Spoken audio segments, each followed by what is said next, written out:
Good morning friends. मैं नीतीश शुक्ला आप सभी का अपने यूट्यूब चैनल पे एक बार फिर से स्वागत करता हूं। और बच्चों, आज हमारा टॉपिक है एक बार फिर से स्ट्रेट लाइन। आज हम लोग स्ट्रेट लाइन के बारे में डिस्कस करेंगे, ठीक है। अब सबसे पहले हम ये समझते हैं कि स्ट्रेट लाइन होती क्या है। तो हमें सबसे पहले ये समझना चाहिए कि एक पॉइंट से कितनी लाइनें हम लोग ड्रा कर सकते हैं। तो जैसा कि हम लोगों ने पहले पढ़ा है कि एक लाइन से infinite number of lines draw कर सकते हैं, ठीक है। अगर एक लाइन से बात की जाए तो हम लोग इनफाइनाइट नंबर ऑफ लाइंस को ड्रा कर सकते हैं। लेकिन लाइन होती क्या है, देखिए बेसिकली जो लाइन का इक्वेशन होता है, line y equal to M X plus C. मतलब लाइन का मतलब लीनियर इक्वेशन, जिसमें एक डिग्री होती है, वो हमारी एक लाइन होती है। अदरवाइज हम लोग A x plus B Y plus C equal to 0। तो एक लाइन जो है वो इनफाइनाइट नंबर ऑफ लाइन से होके जाती है। और लाइन का जो स्टैंडर्ड इक्वेशन होता है वो y equal to M X plus C, otherwise A x plus B Y plus C के टर्म में होता है, ठीक है।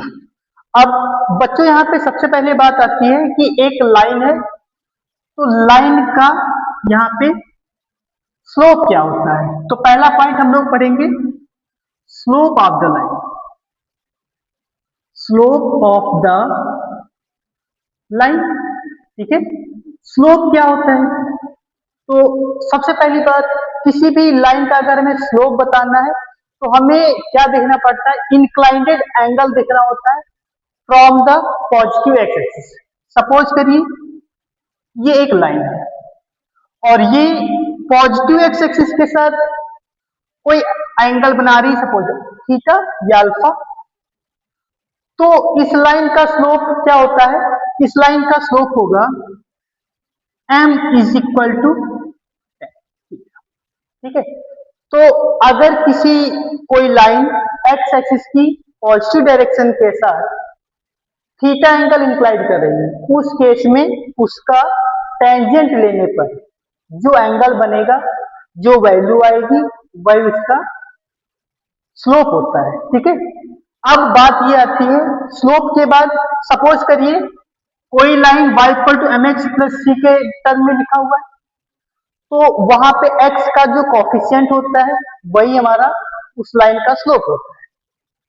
या फिर आप ऐसे कह सकते हैं कि suppose a x plus B Y plus C equal to ये 0 दिया हुआ है और हमें इस लाइन का स्लोप बताना है बच्चों। तो हम क्या करेंगे, हम इसमें क्या करेंगे, y is equal to minus of c minus of a x upon में बी।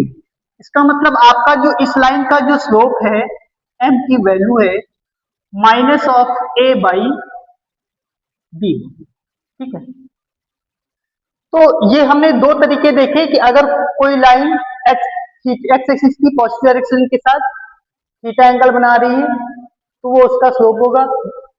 ऐसा नहीं कि एक्स एक्सिस के साथ ही बनाएगा, वाई के साथ भी बना सकता है। सपोज वाई के साथ कोई ये एंगल बनना है, कुछ सॉरी मान लीजिए थीटा बनना है, ये कितना बनेगा 180, ये बन जाएगा 180 माइनस थीटा बन जाएगा, है ना। तो ये हमें देखना पड़ेगा कि एक्स एक्सिस के साथ कितना एंगल बना रही है, सबसे पहली बात। अब सपोज करिए आपके पास दो पॉइंट दिए हुए हैं, एक है ए पॉइंट, दूसरा है बी पॉइंट। ए के कोऑर्डिनेट है x1 y1 और बी के कोऑर्डिनेट है x2 y2। तो उस केस में स्लोप ऑफ द लाइन क्या होता है? तो उस केस में स्लोप ऑफ द लाइन होता है आपका m equal to y2 minus y1 upon x2 minus x1। तो स्लोप के अभी हमने तीन फार्मूले बताए, एक तो ये हो गया पासेस थ्रू टू पॉइंट का, इंक्लाइंटेड एंगल का, या फिर आपके पास डायरेक्ट आपके पास ये लाइन दी हुई हो। तो आपका स्लोप क्या बना, y equal to y2 minus y1 upon x2 minus x1 और इक्वल हो गया tan थीटा और इक्वल हो गया आपका minus of a by b. ये तो इतने पॉइंट हो गए। लेकिन एक और मेथड होता है डेरिवेटिव मेथड। अगर कोई लाइन है हम उसको डिफरेंशिएट कर देते हैं तो डिफरेंशिएट करने पर जो आपकी वैल्यू होगी वही आपका स्लोप होता है। मतलब हम चाहें तो dy upon dx at the point अगर कह रहा है तो एट द पॉइंट भी कह सकते हैं, at the point x1 y1 जो भी हमारा पॉइंट होगा। ठीक है, चलिए अब इसके बाद बात करते हैं कि एक जो लाइन है उसको, ये तो हमारा स्लोप था।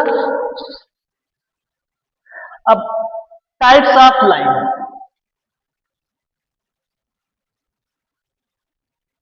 Types of line. अब सबसे पहले सपोज करिए कोई एक लाइन है, हमें एक लाइन का इक्वेशन बनाना है और मान लीजिए यही एक लाइन है, इस लाइन का आपके पास स्लोप दिया हुआ है और कह दिया जाए at any point x1 y1 passes through any point x1 y1। तो फॉर्मूला क्या है हमारा, equation of A line, equation of A line having slope m, having slope m and passes through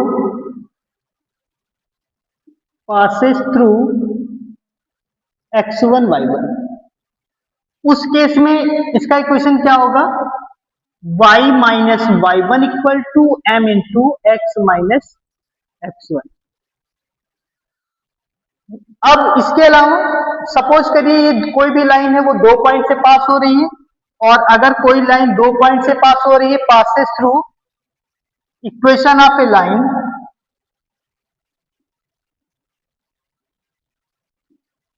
passes through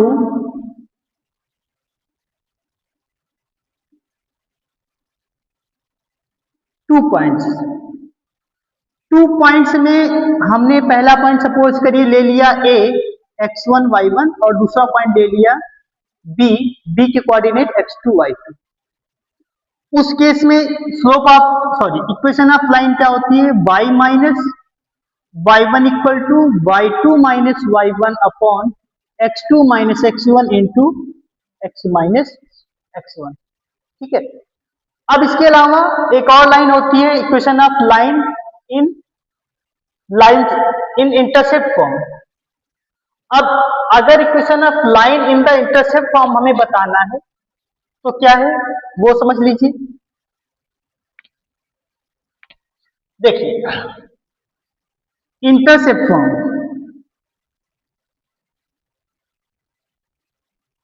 देखिए एक और बात समझ लीजिए, y is equal to M X plus C, जो हमारी एक लाइन होती है वो भी हमारा इंटरसेप्ट फॉर्म होता है, इंटरसेप्ट फॉर्म होता है। ठीक है, जिसमें c क्या होता है, देखिए सपोज करिए ये एक लाइन है और ये जो लाइन है y एक्सिस में c पार्ट कट कर रही है, और इस लाइन का इक्वेशन क्या है, mx प्लस सी। तो इस लाइन का स्लोप क्या है, स्लोप है हमारा m। अब पॉइंट ये है, ये क्या है, equation of line in intercept form. ठीक है, where c is the intercept part on the y axis, where c is intercept part of y axis। अब इसके बाद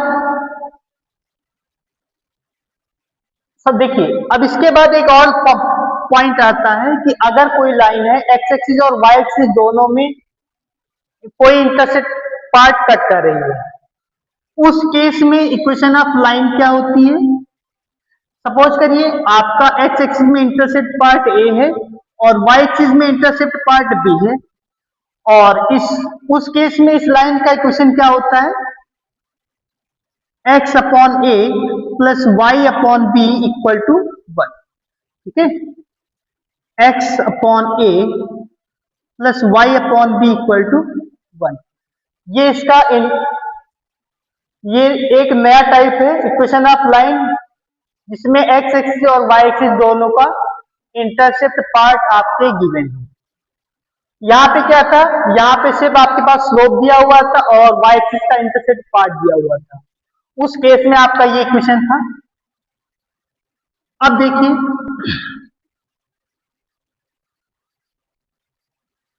अब इसके बाद सपोज करिए कोई एक लाइन है L1, दूसरी एक लाइन है L2, दोनों ही आपस में एक दूसरे के साथ थीटा एंगल इंक्लाइंडेड है।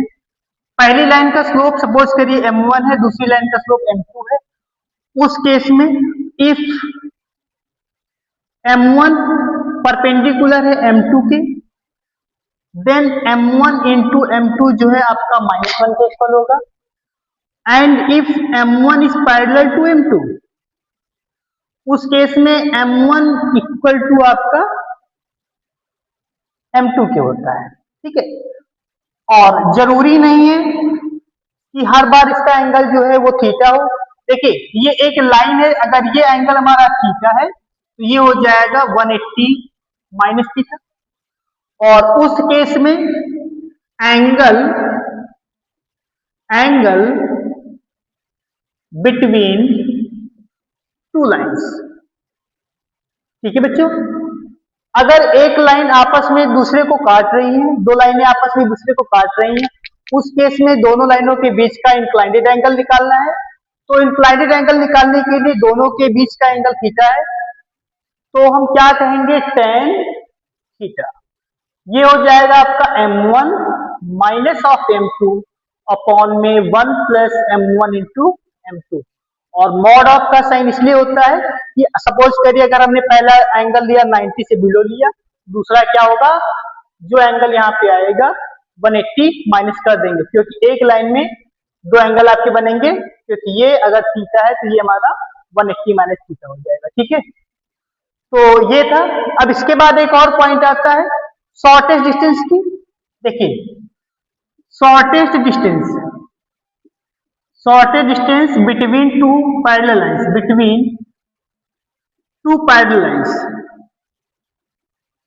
देखिए एक लाइन ये L1 है, दूसरी लाइन ये L2 है, और दोनों हमारी क्या है, पैरेलल लाइनें हैं। उस केस में जो शॉर्टेस्ट डिस्टेंस है, अगर मैं इसको D कह दूं तो D इक्वल क्या होगा, D इक्वल होता है आपका, इक्वेशन आप लाइन देख लीजिए, y equal to mx plus c1 and y equal to mx plus c2।